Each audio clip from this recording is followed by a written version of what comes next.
Today is our first time ever doing driving for dollars. So we used PropStream to locate the properties, save them, kind of get some information on current owners, and we're gonna do more digging as we get back, right? Yes, we are. Some cons of walking and doing this is the heat. We didn't prepare for this. No, we didn't. I'm dripping sweat right now. And we have no water, but we will continue forth to find distressed properties and add them to our list.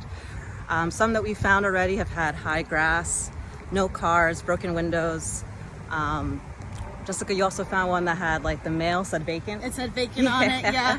Yeah, and then we found some that were distressed, but they actually already had trucks that were doing construction in front of them. So someone probably beat us out to either flip the property, wholesale it, whatever.